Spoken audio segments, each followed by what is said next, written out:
Hey guys, welcome back to NerdCrave and another pickups video. This is actually a reshoot of a video I uploaded a couple of days ago. Didn't work out so well, so I took it down. I wanted to start from scratch and just kind of make it a little bit more up to my standards. I got a handful of pretty interesting things to show you today. I got some Wii stuff. As many of you know, I'm pretty passionate about collecting for the Wii. I'm trying to get every game worth owning on the Wii, and that's a pretty big task because the Wii had a huge library, and albeit tons of them are really bad games that I don't really want to own. Sometimes some of that shovelware slips through the cracks and I end up buying it. Yeah, there's, a couple of those here today. And there's some pretty cool games too. I've got some DS games, I've got an Xbox game, and I've got some Nintendo Switch games. So the first game I want to show you here, it's for my Wii collection, and that is Fantastic Four: Rise of the Silver Surfer. This is by 2K Games, and you would think it would be half decent, but it's not bad. It's kind of a semi-overhead 3D beat-em-up, kind of in the vein of some of the other Marvel superhero games like the X-Men Apocalypse and stuff, but just not as good. This is also available on a couple of other platforms like the PS2 and PS3. The Wii is one of the better ways to play this game because the motion controls were actually implemented fairly well, to be honest, and it's just the game is kind of repetitive. The developers didn't really put a lot of time into making the boss fights original. You spend a lot of time just kind of grinding through wave after wave of enemies and then dealing with XYZ boss that are just kind of forgettable. The fighting mechanics are pretty cool in this. There are some pretty interesting power-ups, and you do get to play as all the different characters in the Fantastic Four, and it is pretty fun for a while, but I don't think I'm ever going to beat this game. Next game I have to show you here, and this is definitely what I would call shovelware, and that is Ninja Bread Man. Now, I actually bought this because I saw it on a shelf, and I thought, correct me if I'm wrong, but I thought that I saw this as a hidden gem on a Metal Jesus Wii Hidden Gems video. Maybe I did, maybe I didn't. But I grabbed it because somebody told me it was a hidden gem. But this is actually a pretty crappy game. You play as a little ninja gingerbread man. You run through some candy and dessert-oriented levels. There's only 3 levels in this game. It's kind of cute, I guess, but the sound design is not very good. I believe this was actually ported from the PS2 in the European region and the PAL region. It definitely looks like PS2 graphics. It doesn't look up to the snuff of general Wii stuff. It's just a short game. It's not very creative. I'm going to throw it in and check it out, but this is probably going to hit the shelf and never come off. A game that I was pretty interested in, for a couple of reasons, is The Monkey King: The Legend Begins. This is a side-scrolling shoot-'em-up. Definitely more in the lines of a cute-'em-up, to be honest, but for 2 reasons I bought this. For one thing, I collect every shoot-'em-up I can get my hands on any system, because that's my favorite, really one of my favorite styles of games. But secondly, I love the Monkey King Legend. For those of you, I don't know if you ever watched the Monkey King, the New Legends of Monkey on Netflix that came out a couple of years ago. I think it was from New Zealand. I don't know if you got that down in the States on Netflix, but up here in Canada we had that, and I really loved that. Obviously, there's no relation to this game. This game's quite a bit older, but anything Monkey King, I really just enjoy the legends, the fable of the Monkey King, so I thought I would pick it up. Picked it up for like $8.50 or something, so wasn't going to complain. The next Wii game that I've got here, and this one is actually pretty decent, considering I picked it up for about $7.50, that is Death Jr. Root of Evil. I believe been ported from the PSP, if memory serves me correctly. This is actually a pretty fun game. It's got quite a bit of content, pretty inventive levels, platforming. You've got a couple different types of weapons. A gun weapon that you use the Wii pointer and the Z button to control, and then you've got melee weapons. 2 different characters that you can play through. They're not all that different, really, from one character to the other, but gives you some variety. It also has 2-player split-screen multiplayer, so you can play with somebody, and it's a pretty fun experience. I'm looking forward to getting into this game a little bit more in depth, hopefully with a friend, because that's the best way to play this game. So that's it for the Wii stuff for today.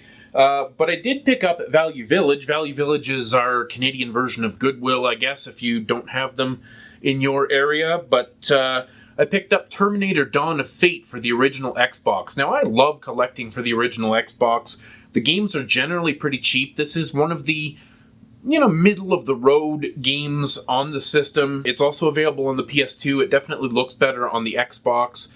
It's a pretty straight up kind of third-person shooting.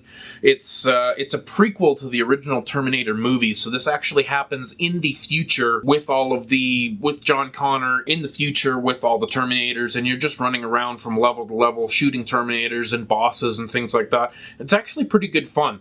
The camera controls in this are kind of wonky, but other than that, this is a game that I'm going to actually enjoy, and I would recommend this game too, because it is quite a bit of fun. So, how many of you collect demo discs? Demo discs are something that are completely lost on this generation.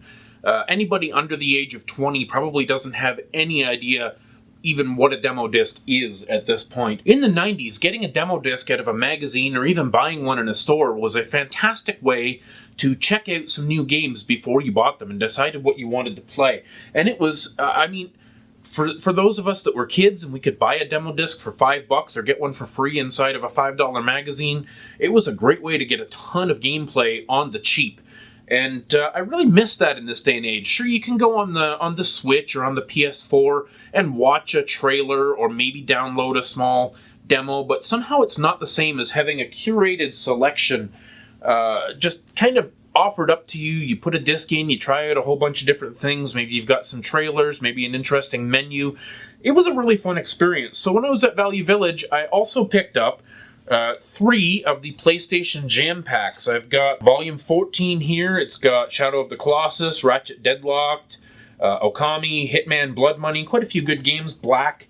I've got, which one is this? Volume 15, which has Need for Speed Carbon, Destroy All Humans 2, One Piece Grand Adventure.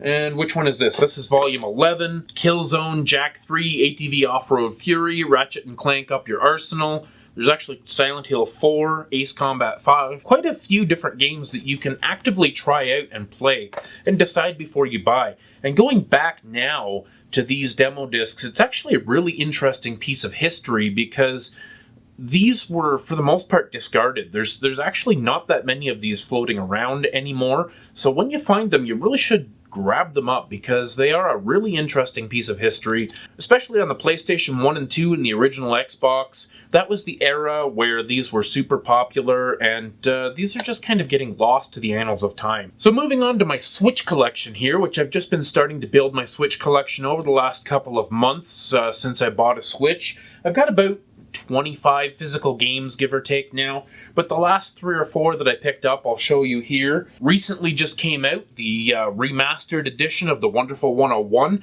I never got a chance to play this on the Wii U, but it looks like a game that I'm really going to enjoy. I've just been salivating waiting for this to come out, so I bought it when it released. And I'm really expecting to have a good time with this. They did a really good job remastering it. It looks fantastic on the Switch. The gameplay, typical to Platinum games. It's a really fast-paced, crazy, weird adventure. This is another game that I'm really interested to play. I just picked this up actually a couple of days ago, and that's Azure Striker Gunvolt, the Striker Pack. This is Azure Striker Gunvolt 1 and 2, the Striker Pack. And these were originally released on the 3DS, and they're spiritual successors to the Mega Man Zero series, actually put together by some of the former members of Capcom that worked on the Mega Man Zero series, so they've really got the pedigree to make a great game.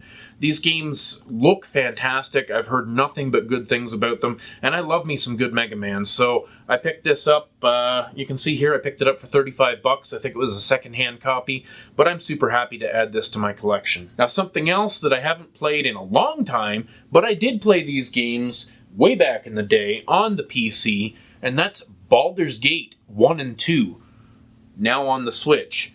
I haven't had a chance to play these yet because they're quite time-consuming games. I'm working my way through Dragon Quest XI and a couple of other big games on the Switch right now, but this is in the short term for something that I definitely want to play. And I'm also looking for the other Dungeons & Dragons game, the one with Icewind Dale or whatever it is as well.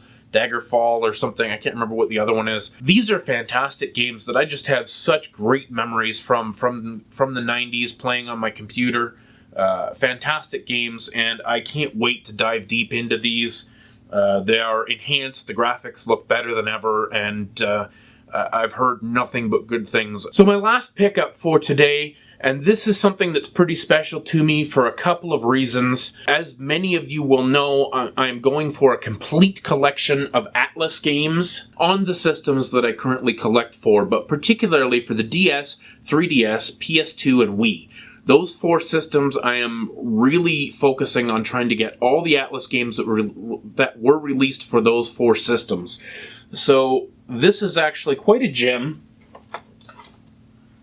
The jury's out on whether this is actually a good game or not. Some people absolutely love the Etrian Odyssey series, and some people say that these are incredibly difficult and dreary and long and boring games. I fall somewhere in the middle. I enjoy a good kind of dungeon crawling JRPG in a handheld game where you can kind of just drop in, do some grinding, flip the lid closed and come back to it here and there. It's not as daunting as it is on a console where you feel like you have to, get to the next save point or spend, 2 or 3 hours to get anywhere. You can just open and close it as you wish. So, I really enjoy these games, but the great thing about picking this Etrian Odyssey game up here is I was able to pick up the pre-order bonus art book as well at the same time, and these are fairly rare for the original Etrian Odyssey game because most people discarded them, threw them out, lost them, sold them, whatever. They just got separated from the games. So, this is a fairly old game now, and being able to find this complete with the pre-order art book was a fantastic find, and I paid about $50 for the 2 together, but I'm pretty happy with that because this is a great addition to my collection and a great addition to my Atlus collection overall. It's just a nice piece of Atlus history right there. Anyways, guys, if you haven't subscribed already, go ahead and hit that subscribe button, hit the bell notification icon so that you'll be notified every time I put up a new video. And hey guys, stay classy.